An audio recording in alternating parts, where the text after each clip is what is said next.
meeting is called to order. Ms. Deputy Clerk, roll call.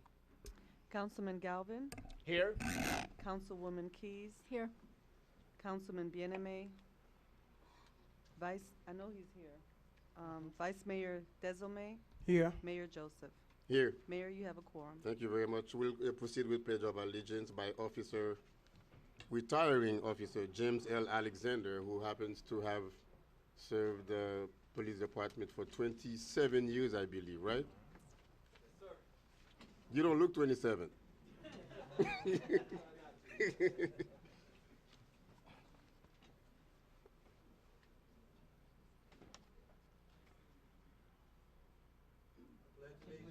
To the flag of the United States of America and to the republic for which it stands, one nation, under God, indivisible, with liberty and justice for all.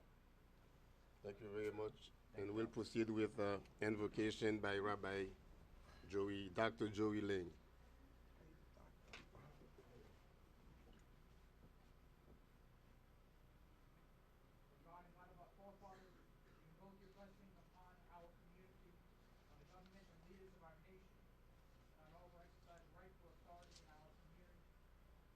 Them out of your laws that they may administer all affairs of state in justice and equity, with peace and security, happiness and prosperity, right and freedom may abide amongst us. Unite the inhabitants of our city, whatever their origin and creed. Into a bond of true brotherhood, to banish hatred and bigotry, and to safeguard our ideals and instructions of freedom. And God should bless our city, our mayor, our council members, and all of you. And we say, Amen. Amen. Thank you very much, Rabbi.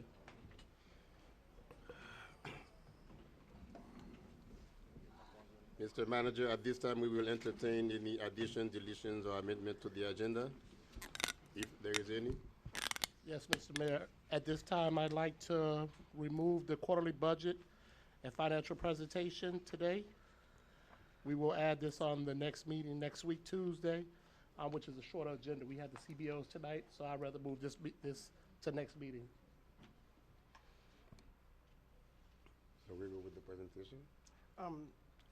Is it now if I would like to remove a tab for discussion? Do we do it now, Mr. Mayor, or you want us to wait? Yeah, no, you can do it Yeah. now.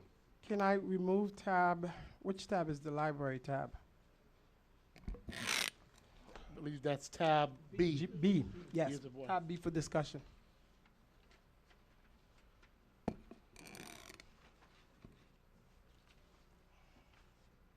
Okay,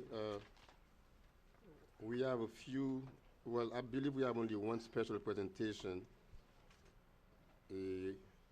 but the recipient of the award is not yet present. I believe she's stuck in traffic.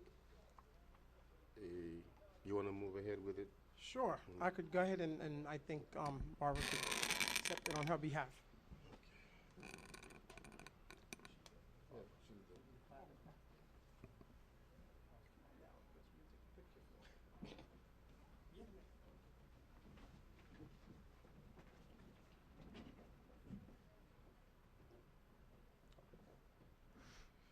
Thank you, Mr. Mayor.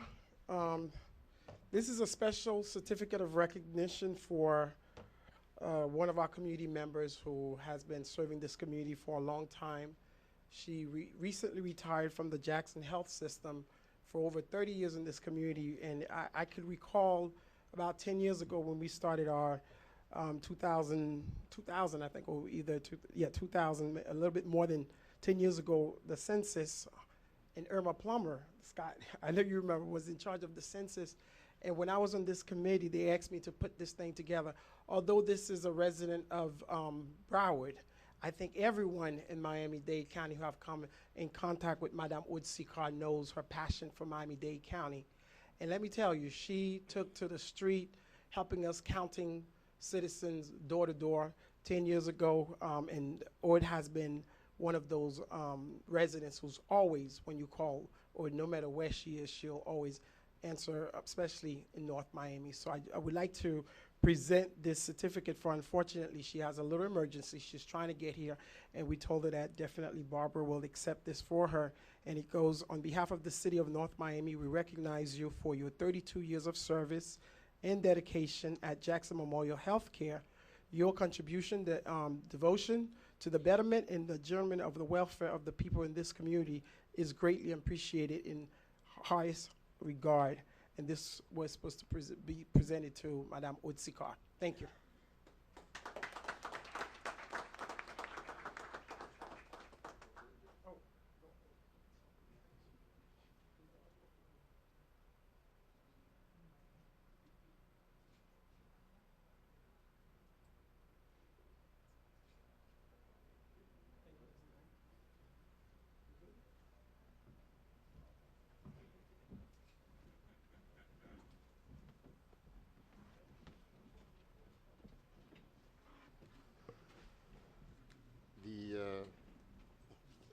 As far as I can see, we have another presentation about climate change, right?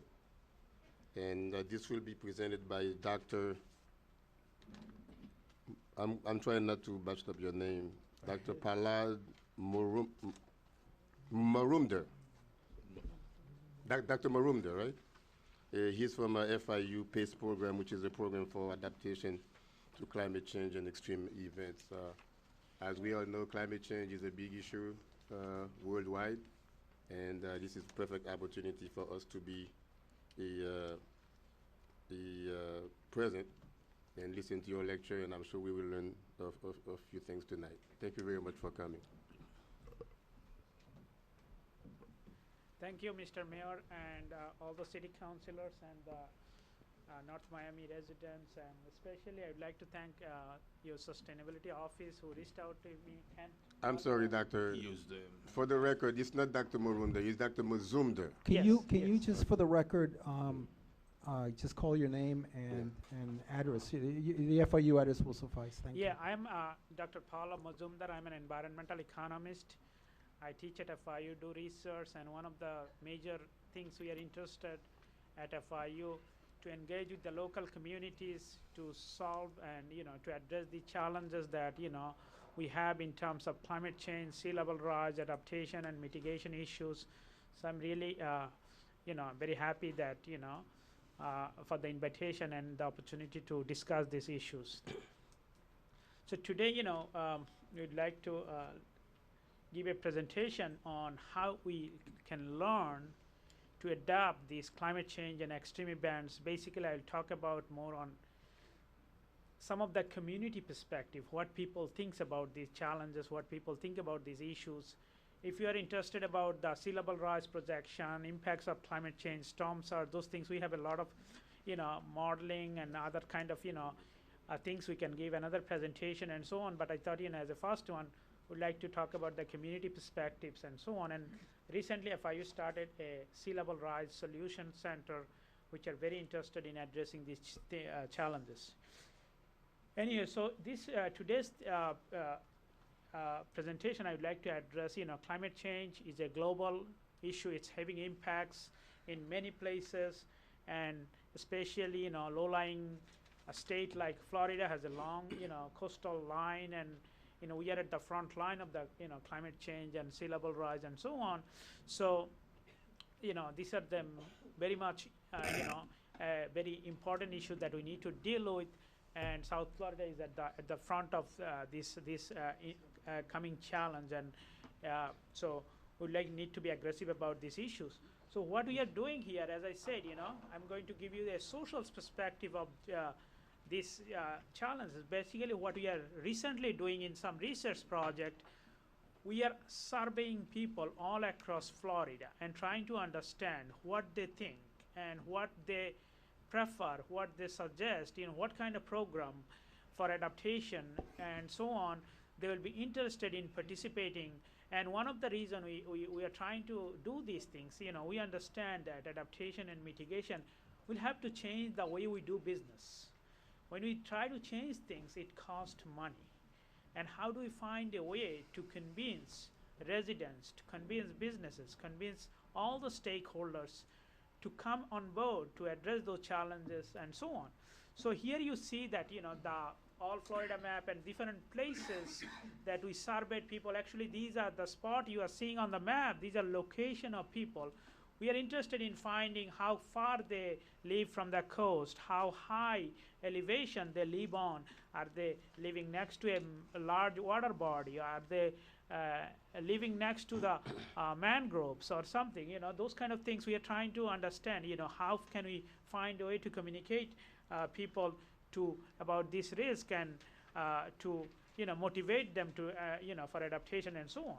One thing you might be interested, so here in a survey we asked people, okay, increased sea level rise is a substantial risk to the functionality and of our ecosystem, especially Everglades, where we get our drinking water filtered in and so on, and whatever your risk perception and how aggressive we need to be about the Everglades restoration to maintain the flow of our drinking water and so on, and how do they think about restricting further development in low-lying flooded areas and so on.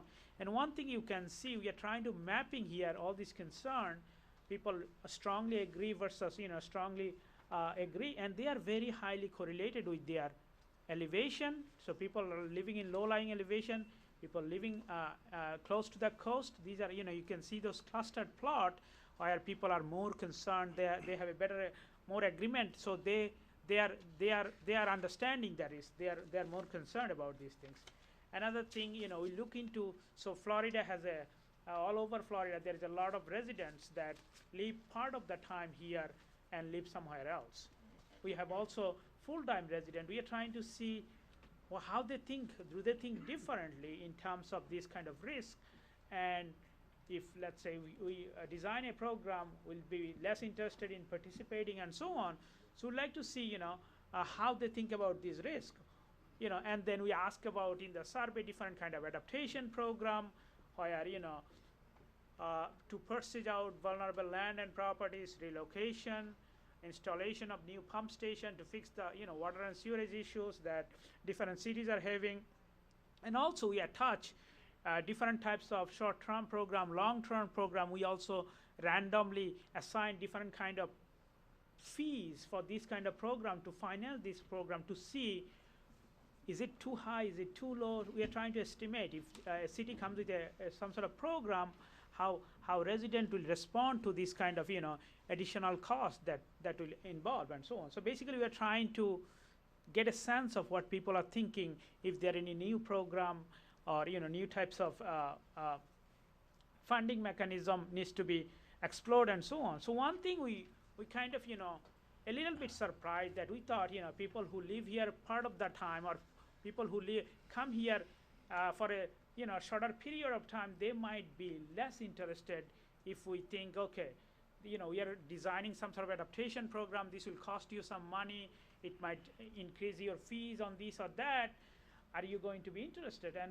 one of our hypotheses was that people who live here a shorter period of time or temporary visitors, they may not be interested in those kind of things, But that's not true. They are very much concerned about these issues, actually more concerned than year-long resident.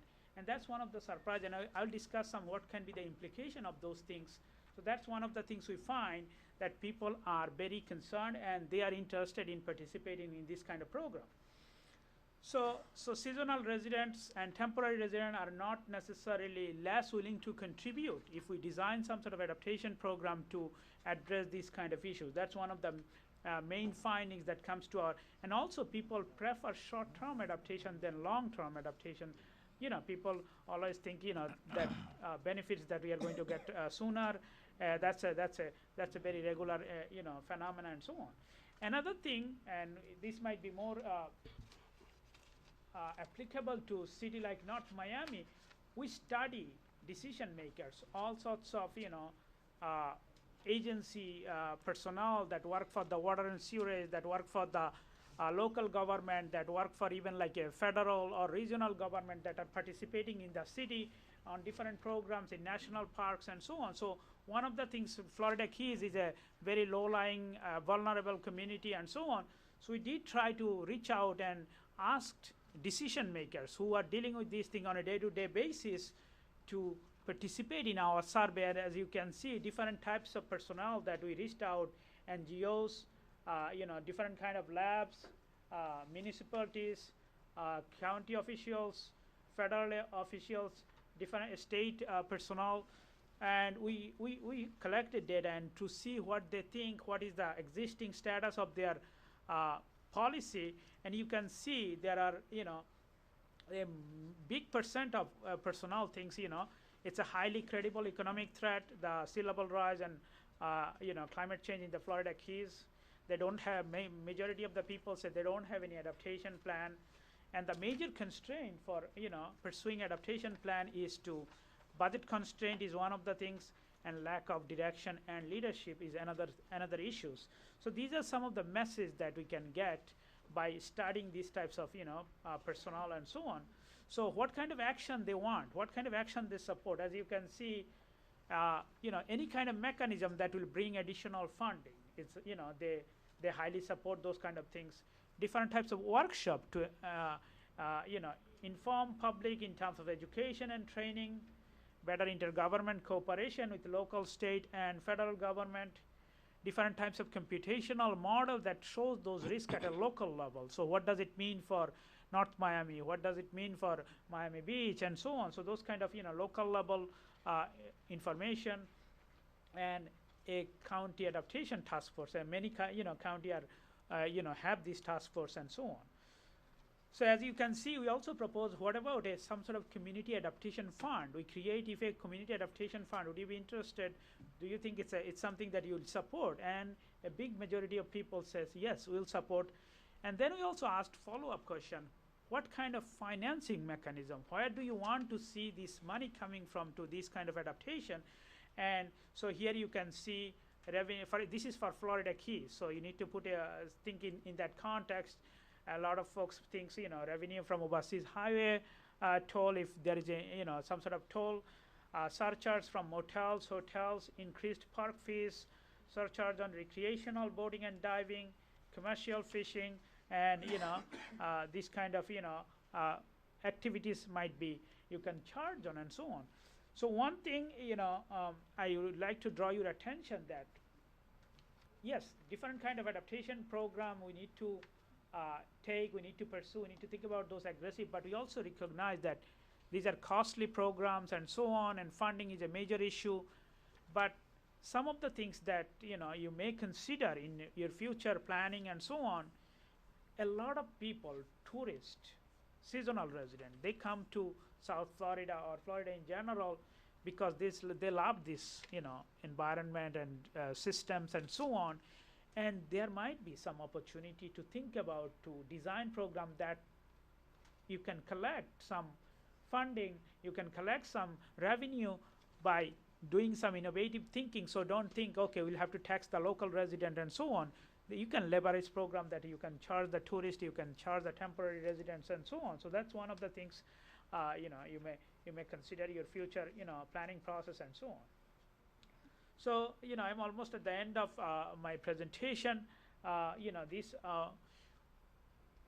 emerging challenges that we are, experiencing, this will be probably more intense in the future, and we need to think in an innovative way. How do we find a way to adapt and so on? New kind of decision criteria, new kind of, tax subsidies, insurance mechanism, zoning rules, investment in our infrastructure, all those things we'll need to pursue, and this will cost money, and we'll have to come up with innovative solutions to make sure that we can convince our residents to be on board with this mechanism. So by learning what people are thinking, what residents are thinking, what the decision makers are thinking, what the different stakeholders are thinking, we get some information, get some clue what types of program, what types of financing mechanism might be easier on the residents and so on. So that's the whole point of the presentation. And before I end, I also recognize, North Miami is doing a great job. I just list a few things. You guys have a comprehensive plan amendment to include climate change section. The mayor joined the, tackle the compacts of mayors to tackle climate change, a great initiative.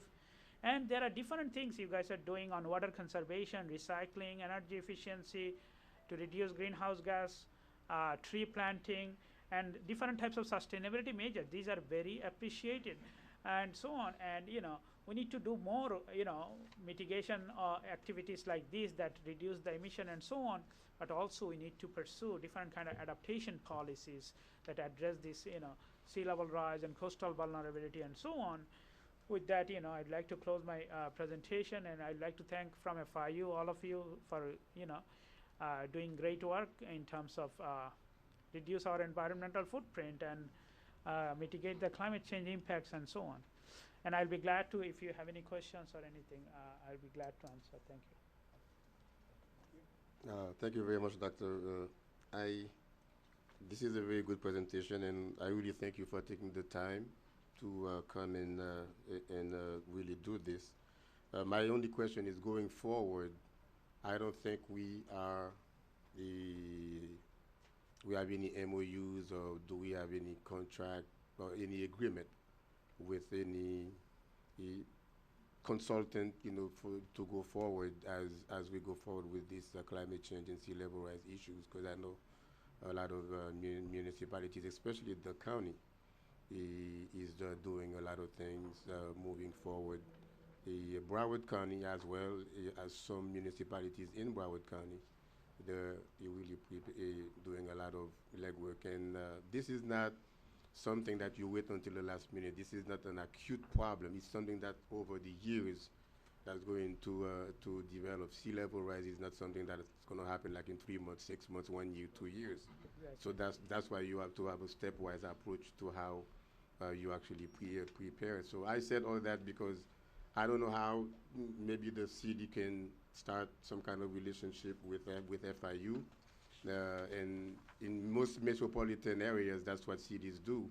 They join forces with universities. Exactly. And you're right, you are ours.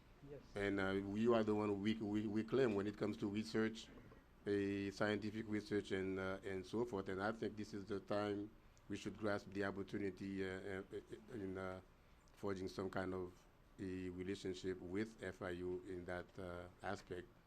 And that's my recommendation to staff. And Mr. Mayor, can I? Go ahead. And first of all, Dr. Pollard, let me thank you and thank FIU. And I'm the one who initiate and for FIU to do the presentation.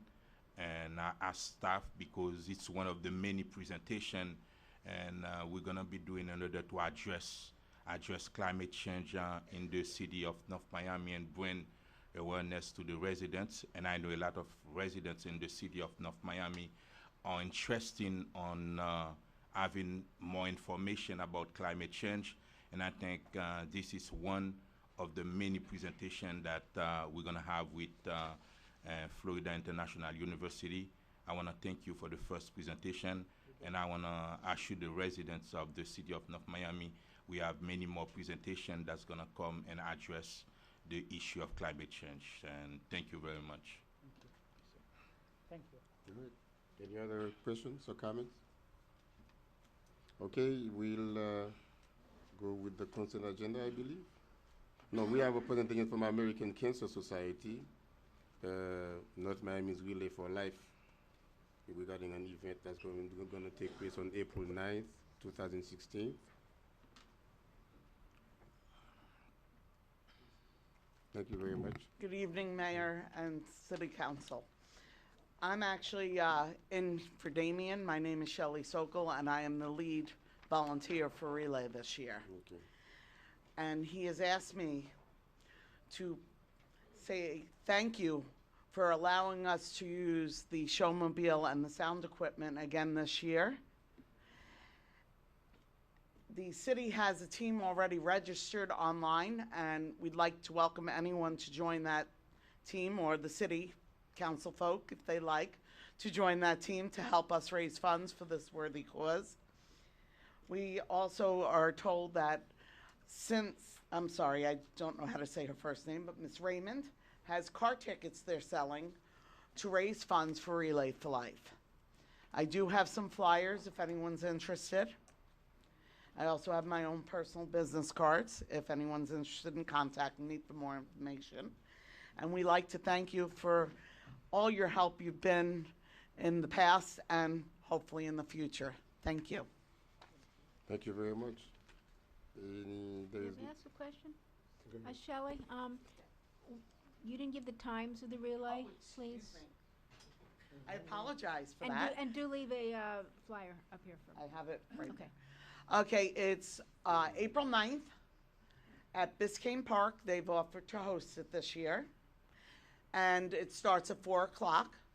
We usually have a survivor walk first to start the relay, and a dinner as well for them. They get a little goodie bag of stuff. And we have a memory service in memory of those folks that have passed from this disease. It's a wonderful experience. I've been doing this for many years. If you have any other questions, Thank you. if not, thank you. We're glad to have you. City events by our PIO, Miss Cassandra. What's your last name again?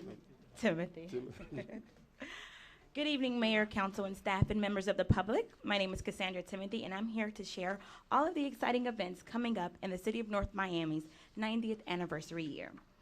We have great news for North Miami residents. In addition to Comcast subscribers who watch our free governmental programming on Channel 77, Nomi TV will be available 24 hours a day through the city's websites. Click the Nomi TV icon at the bottom of our homepage under Quick Links at the bottom of our homepage and tune in 24/7. This feature is only available for Internet Explorer and Firefox users as of today.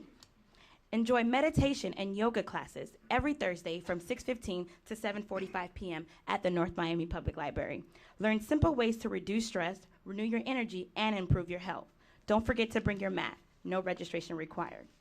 Tickets are almost sold out for the second annual Mayor's White Now Gala, presented by the Police Athletic League of North Miami. Enjoy an Egyptian-themed extravaganza Saturday, January 30th at 5:30 p.m. at the Miami Auto Museum. The event will include live entertainment, fine cuisine, cocktails, and surprises throughout the night. The City of North Miami turns 90 years old in 2016, and we're celebrating all year long. Commemorate the 90th anniversary of North Miami at our inaugural celebration, Tuesday, February 2nd at 6:30 p.m. right here in City Hall. To celebrate the city's 90th birthday, we're inviting all residents ages 90 years and young and above to our special council meeting to be recognized. Later that evening, join the City of North Miami for a special presentation during our council meeting as we dedicate the United States Postal Service 2016 Forever Stamp of preacher, activist, and civic leader Richard Allen in honor of Black History Month. Last but definitely not least, the moment we've all been waiting for, North Miami's 90th birthday party. Celebrate 90 years of history and culture in North Miami at the NOMI 90 Anniversary Festival on Saturday, February 6th. Enjoy live music entertainment, giveaways every hour, arts and craft, rock climbing wall, face painting, and more in the Mocha Plaza. And I hear we might have a dunk tank. We don't know who's gonna be in the dunk tank yet, but best part, the admission is free. Party starts at 2 p.m. Don't be late. Thank you, Ms. Timothy. We now need a motion to approve the consent agenda. So moved. Go ahead. Aye. Okay. You want a second? Are you I did. sleeping? She Oh, did. she did. Did we Okay. remove an item Yeah, I for was- discussion? She I did, tab B. I have a motion on the floor by Councilman Bienemay to move the consent agenda, removing tab B for discussion, and seconded by Keys. All in favor? Aye. All opposed? Item passes 5-0. You're missing I'm sorry. Councilman Galvin. 4-0. 9A. Oh, you want to do B first? Tab B. B, okay. Tab B, proposed resolution of the mayor and the city council of the city of North Miami, Florida, approving and authorizing a new North Miami Library meeting room policy and rental fee schedule, and substantially the attached form governing the use of designated library facilities by organizations and members of the public, providing for an effective date and for all other purposes. Now, did staff have anything prepared for this? No. We don't have anything prepared. There's a fee schedule that's attached in the agenda book under the tab. I know Councilman DeSome wanted to pull the item, Yes, sir. and staff is available to answer any questions. Let me start by saying the library is a public facility. The meeting rooms are available for anybody to use. on a first-come, first-served basis.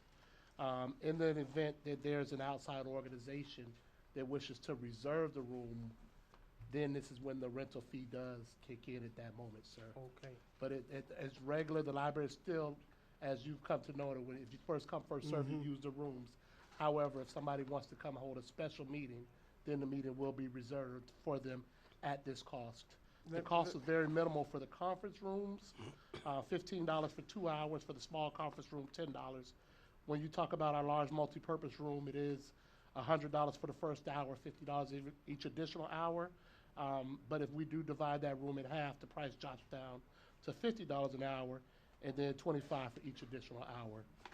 So that's, Okay. and I don't know if that might have been the, Yes, Mr. Manager, that's part of the reason why I asked for this item to be removed, because I was a little confused reading the ordinance. But, so what makes it special? Because normally, when you go to any other cities or any other county, a library room is for you to use. So how, I'm not really understanding the explanation. currently, it's first come, first served basis. If you and council, the whole council showed up to use the library, nobody's in the room, fine, you go in, You sit in use the it. room, have your meeting. However, say you're not gonna be the first come, first serve, and you know you definitely need a meeting room for Thursday at 2 o'clock. Okay, You so if can I'm put your reserving. reservation in at a cost of the $15 an hour, sir. Okay, and that's the small room in the back.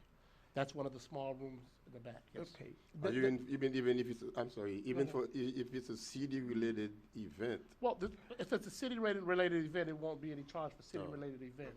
But it won't be if an outside organization wanted to rent this and they want a special time set out. then it's a This is my concern.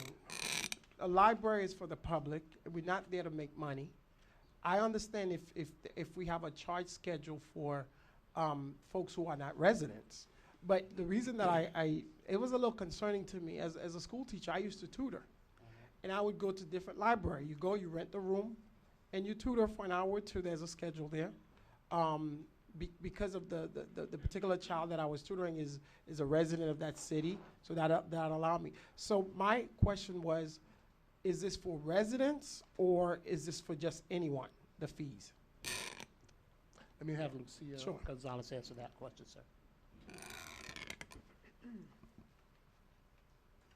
All public libraries, Miami-Dade County Public Library, Broward County Public Library, North Miami Beach, and Hialeah Public Libraries, and all public libraries across the nation have the same type of policies. Different fees applies, but this is a very standard. All library facilities are open and free for all the public to use, not just residents. Public libraries are open and free access to everyone in the entire community. Only when organizations want to make a reservation, that is to set aside the room that is not then going to be open and accessible to other groups, that's when the fees apply. Ours are very modest, and I have brought, and I can, if you like, I can share the fees that are charged by the Broward County Libraries, as well as Miami-Dade, extremely higher than our fees. And they're not to make a profit, but there's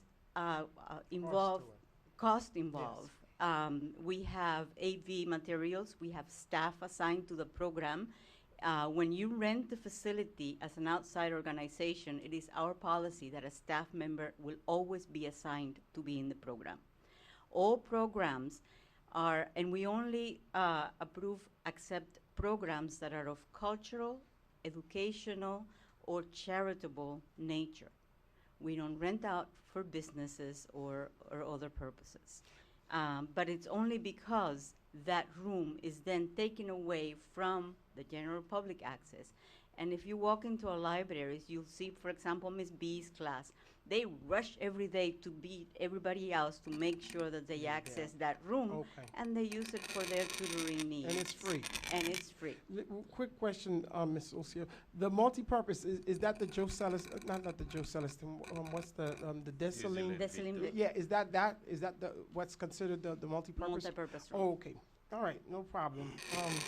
So as long as this not impacting residents, and this is organization, if they call to reserve, then they'll get a fee. And you say this is bar. Exactly, and with your permission, organizations also, because library programs, library co-sponsor programs have priority, organizations can only reserve one time. I see, okay. Nonprofits, for example, we don't charge the nonprofits the first time, but if they need an additional time, then they will have to pay fee. Only one time use in the year, because there's a lot of demand for the room use. Okay, thank you so You're much. Okay. I'm sorry? No, it was a consent, it wasn't consent agenda item. Yeah. Any further discussion from the dais? No? Roll call. I just need a motion since it's a resolution. I'll move approval. Second. I have a motion on the floor by Councilwoman Keys, seconded by Mayor Joseph. All opposed? I'm sorry, all in favor? Aye. All opposed? Item passes 5-1. Through the mayor, Councilman Galvin, would you like to vote for the consent agenda? Uh, With Did we not just do the consent agenda? We were just doing that item B Right. as a Yeah, I separation. had pulled it Okay, off. sure, I'll vote in favor of the other, Okay, so the consent agenda passed 5-1. thank you. Okay, let, I'm sorry, 5-0. 5-0, okay. okay, let the record show that the recipient, the award recipient just arrived, Miss Odsikar. You can please stand up so you may be recognized formally.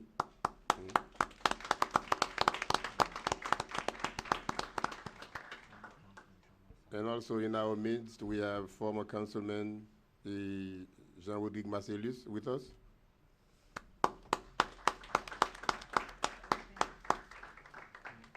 Okay, let's move forward with tab B, tab E. Tab E, proposed resolution of the mayor and the city council of the city of North Miami, Florida, approving the city administration's competitive selection of Country Bills Lawn Maintenance, Inc. as the lowest bidder to furnish and deliver materials, equipment, tools, machinery, supervision, expertise, and services required for the provision and installation of approximately 120 trees at locations designated by the interim city manager or his designee, and further authorizing the city manager, interim city manager, to negotiate and execute an agreement for the stated services in the amount not to exceed $37,800 for a term of 30 days from the city issuance of the notice to proceed, in accordance with the terms, conditions, and specifications contained in the invitation to quote, furnish and install trees, ITQ number 01-15-16, as amended, providing for an effective date and for all other purposes. Thank you very much. Mr. Manager?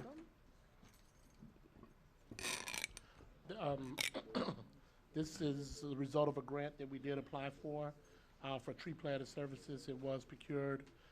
Country Bill Landscape Maintenance was the lowest responsive bidder. Staff has requested and recommended move approval for the item. Discussion. Anyone from the public, from the audience want to be heard? Anybody who wishes to be heard on this item, please come forward to the mic. If not, I see no one coming. So we will go to discussion from the dais. Mr. Mayor, can I? Go ahead. Well, when I saw this item and I read the item, I had some questions, but more importantly, I know a couple months ago I did receive a package of this particular company being in litigation with something relating to the city, and I know we've been very harsh up here in reference to vendors, or it was North Miami Senior High School that was under investigation, blah, blah, blah, receiving the money. So I don't want any type of impression. We either the city's getting involved with companies that are, you know, something in relate to the city.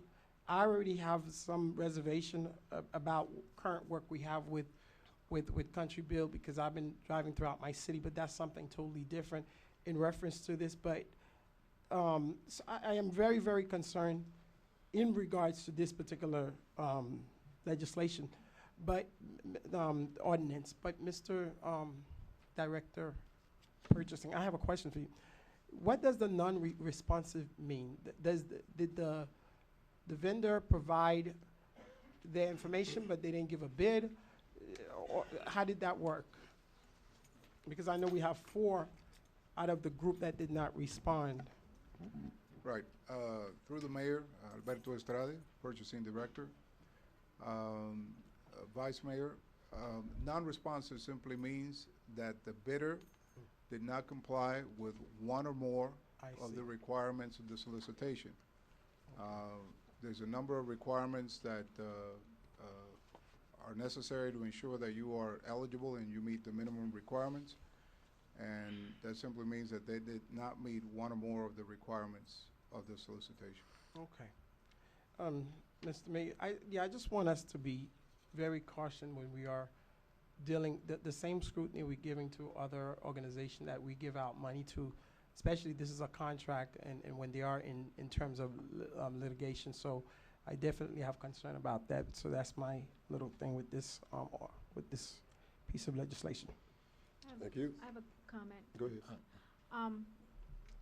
I don't know if this is apples and apples, but we're awarding a low bidder contract. I don't have a big concern personally over the litigation item, but I have concern in our city with litter and maintaining our streets and swales, and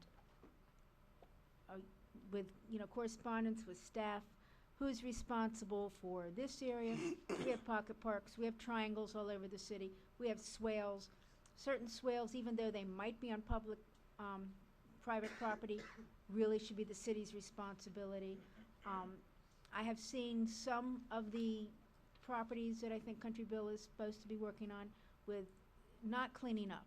So I know this is only for the installation of trees, but reading this, they are also giving a warranty that they are going to maintain the trees for a year. So one question is, 3 questions. One is, what happens after the year? Who takes care of these trees? 2, a warranty. So if the tree dies, what is the warranty? They're going to replace the tree. Is that what their warranty means? And the third is, can we, since we already have a contract with this vendor, can we kind of negotiate with them to be a little bit more diligent on the existing contract? We've been, the good contractor's been with the city for years and years and years, not looking to make changes, but I would like a little bit more diligence with our trimming and keeping our city clean. Yes, through the mayor. In respect to the first question, maintenance of the trees, yes, in the agreement with this, the Country Bill, the installer of the trees would be required to go by and make sure that he's watering the tree and for the first year and make sure the tree's in good health for the first year. Number 2. So what if the tree dies? For the warranty issue, if the tree does die, Country Bill is required to come in, remove the tree, and place a new tree within that first year. Okay. Number 3 is who's maintaining after the year?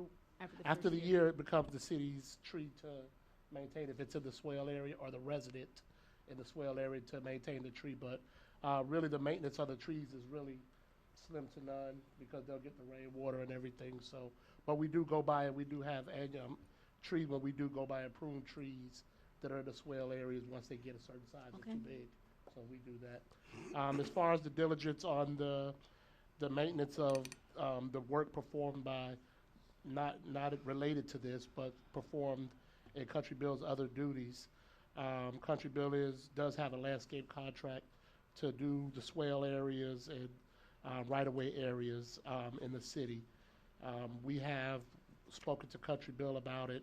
That contract is being managed in conjunction, but once they cut an area, trash or litter can be thrown out right away after they're done. they're required to pick it up prior to them cutting the area. And then when they come back, they would, to cut it again, they pick it up again. We- I don't want to interrupt you, but I am witnessing, after they've gone through an area of trimming, you go back the next day, and there is still bottles there that have been there for weeks. Not new litter, but stuff that's been sitting there. I have a question. And you said 120 trees. What type of trees? They're on the bid. You have details Yeah. They're on The about details trees that, would be can inside you the give me package. details about what type of trees are you talking about? Could you I let didn't the- have a chance to see. Would you let Mr. the Suri details. answer that last question about tying the two contracts in? Oh, If you don't okay, mind? go on. And they can look up the trees in the meantime. So we have spoken to Country Bill about, the maintenance of the areas. In addition to that, we did put together, I know a couple of meetings ago, maybe last month or a month and a half ago, we did have that discussion in this meeting regarding the maintenance of the swales, the upkeep of litter. And we did institute a schedule that's being run by the Parks and Recreation Department to go by on Monday, Wednesdays, and Fridays to pick up litter. So we're addressing it. I know it's gotten better, and we'll continue to work with and to hold Country Bill accountable for the areas he is responsible for. Let me say that that contract we're going to be getting ready to go out to procure that contract again in the near future as the contract expires this fiscal year. So we will be going out to procure that contract again this year. And it'll go through the regular bid process. Thank you.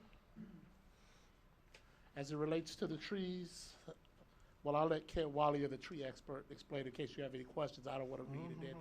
I can't, follow up other questions. Ken will give you the list of trees. The tree types will be a composition of native and Florida-friendly trees. It will be pigeon plums, live oaks, satin leaves, ball cypress, pink tabs, and jacaranda. For Can the you repeat it? record, Can you repeat it again tell me how many each we're gonna be State- purchasing? state your name You have and title. details there? I'm Kent Walia, the Sustainability Administrator and Arborist for the city. The trees selected would be 33 pigeon plums, 64 live oaks, 10 satin leaf, 5 ball cypress, 7 pink tab, and 1 jacaranda. Who select them? You? Yes, from You the select street them tree or the management- residents? From the street tree management plan, these were the approved tree species. But the council adopted the street tree management plan. Okay. And the reason why I asked you for the name of the trees in case of the residents have some questions about the type of trees are we planting. And it seems like they have questions, and I think it's up to the mayor. And after that, but I have another question about the trees, not for you, for the city manager. When they put the trees, who's responsible to supervise and make sure they're not dying before that year? The Parks and Recreation staff, our staff that we have in place, the guys who do maintain the trees do ride around and check on the trees. Because I have 9 trees that you guys planted last year, and it's not even a year. I have about 9 of them. They are dying, and I make several requests, and nobody pay attention. Nobody do anything about it. Okay. And another question for some medians, and a lot of time constituents calling me and telling me that it's been more than 1 month we haven't do those median. And when I call you guys, you have to send Park and Rec to do it. Do you charge the company back when Park and Rec and maintain the medians? Some of the medians that I believe we might be referring to might not completely be medians that are being done by the contract that we have. Some of them are FDOT medians, and then in that case, I'm talking about city medians. City I know medians. the state ward and those county ward. I'm talking about city on medians. If they're Because we in won't- some occasions, Mhm. and country bill supposed to cut the grass, but constituent calling me, and then when I call you, and after a few days, Park and Rec come and cut the grass. I know if it's something that Country Bill is supposed to do, we reach out to the vendor to go perform the duty that he's supposed to But do. in some occasion, Park and Rec, and That would be, I mean, if it's an emergency or something that's coming up, we would do it, but for the most part, we do go to the vendor and have them to perform the duties they're being paid to do. are they responsible for tree trimming also? No, I believe the tree trimming we do in-house. Or you do it in-house? Yes, sir. Okay. Mr. Mayor? Well, Councilwoman Keys, there's a lot of things that she stated when she stated her position that I agreed with, but on several occasions, which residents sent me pictures, they did not comply or cut the grass. One prime example is in the corner of 17th Avenue, where I asked Public Work. They didn't know if we were in charge of it or if they were. Eventually, I saw a guy out there, cutting the lawn, and I asked him. He did say he worked for the company. So, do we contact your office, Mr. City Manager, or Public Work to contact the client when we get call It's from residents? actually, the contract maintenance falls under the Parks and Recreation Department. Okay. So if somebody does call the Parks and Recreation Department, right now, the best way to address an issue like that would be through the NOMI app, or if they did call a No. number. I know people don't have that, but No, it's the not number that people we don't do have it. There's requests I put on there and nothing happened. So I didn't want to say that, but so we need somebody we could call because some people don't have it, like you said. So It would this- definitely be the Parks and Rec. Recreation Department, Okay, sir. thank you. Do you have a schedule when and how many cuts a month? We do have a schedule. I can make sure that I get a copy of that to you and the rest of the council. Okay. I'll Do bring you that. do you verify if they respect I know, the schedule? yes, because they do submit an invoice for payment, and I know that there's been occasions where we won't pay them because they didn't do some of the services, and we do hold their feet to the fire when they don't perform the services. Yes. Thank you. If whoever is awarded this contract, I just request staff to be diligent in making sure and monitoring the 120 trees and make sure they are, they don't just go under the radar. Let's make sure that the trees are doing well. Do we have the representative from Country Bill here? I don't believe he's in the building for this particular item. It's, But he's here for another item? no, I'm saying, well, Is he here? for the item, I'm saying. No, is he here, period? He's not He- here, no, he or sir. she? No, sir. Yeah. Now, I'm reading here that this, the ITQ went out on December 16th? And that was open for, what, 30 days or? Mr. Mayor, yes, the solicitation was issued December 16th. For the record, your name, please, and Sure. position. Sure, Alberto Estrade, Purchasing Director. Mr. Mayor, the solicitation was issued December 16th, and the bids, or the deadline for the bids, was January the 12th. So January 12th, it was taken out. It was taken off the Right. system. Right. But I don't have any backup here as to when each company submitted their bid. Do you have that somewhere? Yes, I do. Yes. Is it back here? Is this? No, when they submitted, that's just the list. The ranking.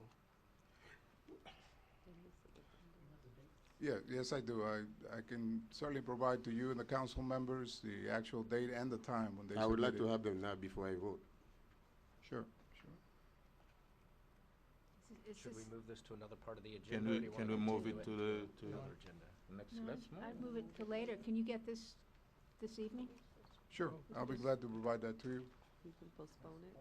Yeah, I'd like to get the planning started, so I don't would hate to hold it up another 2 weeks. That's true. I mean, I'm ready to make a motion, but, it's good if you want to see the bid. I would wait till, No, Yeah, let's- can we postpone the item and Yeah. come back to the item? Okay. So we'll move it to the end of the So agenda. we still moving it, because my concern in 2 weeks, my answer still be no on this item, because if we are having problem with the vendor now. I don't know 2 weeks if that's gonna be, because my main thing is existing work, but I understand this is fine. So unless you can ensure me that you have a plan that they're gonna do that stuff and they're not gonna mess up as the existing contract, that's my main concern, Yes. then I'm okay. I would ask, through the mayor, respectfully, we can get the dates, Mayor, if you'd like. This particular item is a grant item, that we did get a grant for. We're gonna have to. Discussing the grant. I understand, that, but that's That's what what the we are item's for, though. And we're gonna have to provide all of the backup that we did procure the trees and everything to the grant agency. That's not what we are discussing. Understand, sir? We are discussing the reward, not the grant, where the money is coming from.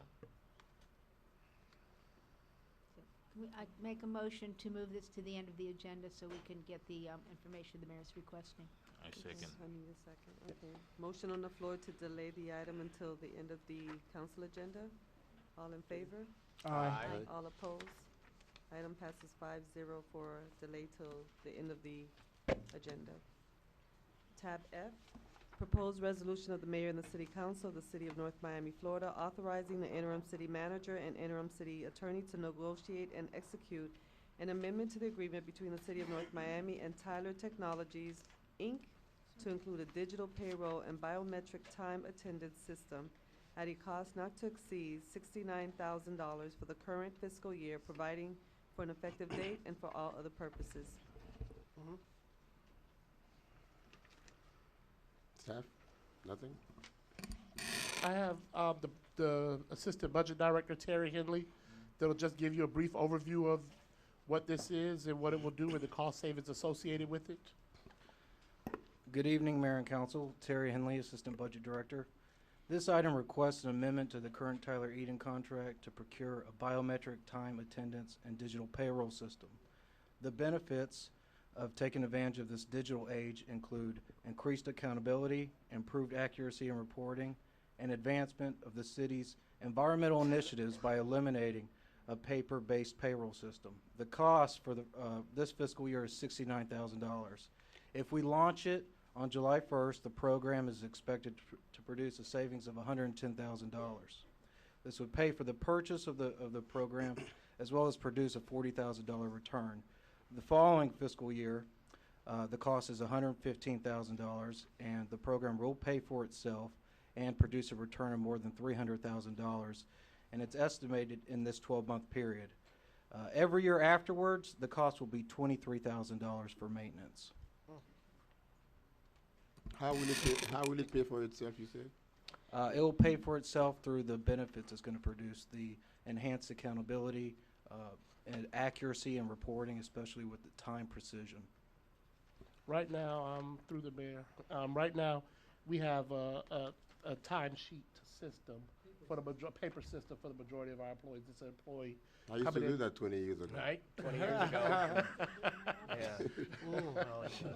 Now, this, the system that we are moving towards will be a thumb system. When you come in the office, you put your thumb, it clocks you in. So this will eliminate. Yeah.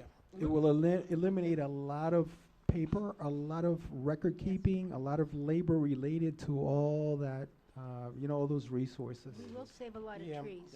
We'll save a lot of trees for the city of And North hold staff Miami. accountable for being in place and punching in when they get to work in a timely fashion. So that, where the majority of the cost savings will come from immediately as the culture changes. Oh, you can always punch and walk out. That's what you know, that's right. But you won't need paper to do that. Yeah. They use that too. Yeah. We'll determine how we're gonna set it up. It's, whether when it goes to lunch, we'll also do the same thing for those employees that do have a time lunch period. Those who spend 4 hours out for lunch. Move approval. No, well, no, I have a question, Councilwoman. I like the item, but one thing I did not find is what happened if the system break up? Who's gonna pay for it? I know the first year is 69,000, the next year is 81,000. And then I guess the third year, is it the 20 The something third year is thousand? $23,000 for maintenance. So, okay, so part of the maintenance would be if the system break up, that's part of the Yes. maintenance? Okay. Yes. And what's our backup? Our backup is the paper system that we were already using, that we're using right now.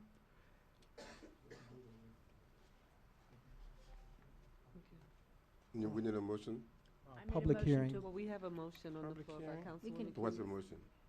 To approve Councilwoman Key's motion, I just need a second, but we need public hearing first. Yeah, I'll second for discussion, but in waiting for public hearing.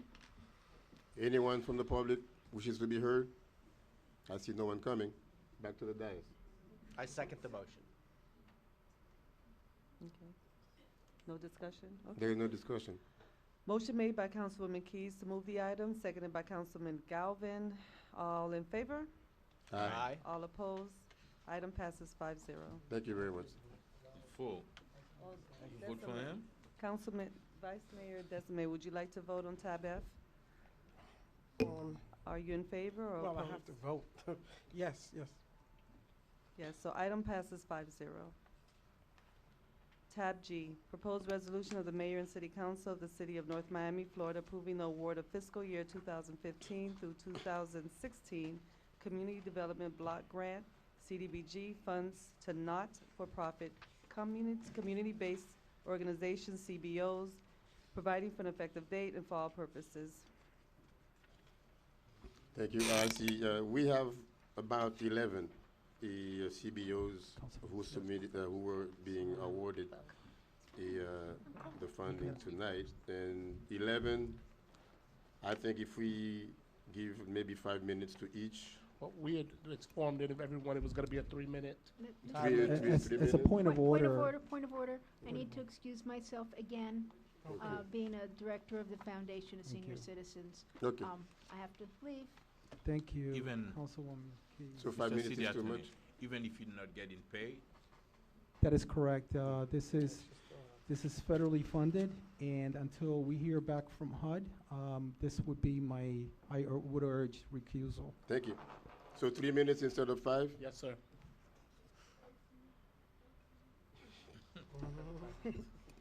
What are you doing here? I'm waiting to be recognized. She's You just wanna gonna be- introduce the item, Are sir. you one of the CBOs? No, I'm not. Go ahead. Okay, I'm Tanya Wilson, Tijor, Community Planning and Development Director. I will briefly read the recommendation into the record. Staff is requesting that the mayor and council hear presentations from the community-based organizations that submitted proposals for the fiscal year 2015-2016 Community Development Block Grant funding, review staff recommendation and provide its final funding recommendations for the 2015-2016 allocation to community-based organizations. We have the 12 organizations that are here and are prepared to make presentation before the mayor and council. I just wanted to mention that based on the CDBG allocation from HUD, we have a total of $88,500 available to community-based organizations. Thank you. Did you get your cough drops? Pardon? Did you get your cough drops? I did, sir. Thank you. No wonder you didn't cough. So the first, we're gonna start now, Mr. Manager? Yes, sir. Okay, the first one is Experts Resource and Community Center Incorporated. Your 3 minutes just started. Who's that? Are they here? Experts Resource. They're not here? Mr. Mayor, apparently they're not here, so you may call So the, they don't need the money then? Yep. that's Next a one is quick Florida resolution. Immigrant that's good. Coalition. I'm totally on that same page, too. Yeah. If you can't be here in Which this one, room. which one did we just cross off? The first one. Expert? Yeah. Okay, go on. That's just- Florida Immigrant Coalition. Yes. Who's keeping the timer? Barbara? One second. I don't know how to make it go. Okay, ready? Okay, thank you. Good evening. My name is Ivan Parra from Florida Immigrant Coalition.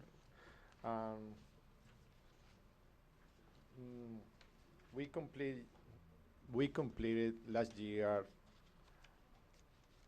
with 3 successful citizenship drives in 2015. We had a goal of 200 new Americans, and we assist 222. So that means 11% more of our initial goal. During this week, we are organizing one more citizenship drive at the Shalom Community Church, and you are all invited to participate, and we will be there from 10 a.m. to 5 p.m. For this year, we have a goal to naturalize 1,500 people before May 30, and we are counting with your support. Also, with other partners, universities and churches, we will have a mega clinic on March 19 at the Marlin Stadium. The best part of our program is seeing families so happy because they are new U.S. citizens and they are going to be fully integrated to the community and ready to participate during the 2016 elections. They call to our office after they become citizen and say, thank you so much. Now I'm citizen and my kids that are under 18 years old, they are citizen as well. Thank you so much. God bless you. Thank you.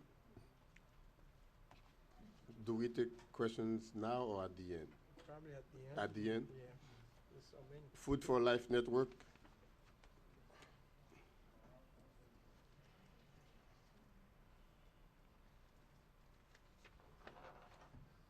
Good evening, Mayor, council members, and members of the community present and staff. My name is Rafael Jimenez, Director of Food for Life Network with Care Resource. Food for Life Network's home delivered groceries program is to help reduce the risk of malnutrition and AIDS-related wasting syndrome in HIV/AIDS clients by providing groceries to make nutritional complete meals, as well as to reduce the physical effects of antiretroviral medications, thus encouraging medication adherence. Results provided by the program include increased physical strength, improved self-care, weight maintenance, enhanced psychological and well-being, immune system and maintenance, and general disease resistance, including resistance to AIDS-related illnesses. According to American Dietetic Association, nutritional intervention is a critical component of the total overall health care of persons living with HIV and AIDS. It's also one of the most cost-effective interventions maintaining health in HIV/AIDS-infected individuals. Medication regimens coupled with the sound nutritional practices ensure maximum treatment efficacy as well as maximum absorption of those medications. Common negative manifestations of HIV and side effects of some medications such as nausea, diarrhea, vomiting, and lack of appetite can be alleviated by proper nutritional practices. Relieving these symptoms, preventing weight loss and AIDS-related wasting syndrome through improved nutritional status decreases the loss in chances of hospitalizations and opportunistic infections, thus increasing the quality of life among individuals participating in the program. Food for Life Network is a premier entity in Miami-Dade County that serves residents that are either infected with or affected by the HIV virus. The Community Development Block Grant would continue to ensure that residents of the city of North Miami are assisted with these groceries delivered to them on a weekly basis. During fiscal year 2014-15, we have assisted with 145 encounters of deliveries to the community in need. Thank you. Thank you. Next, Ladies of Valor Empowerment.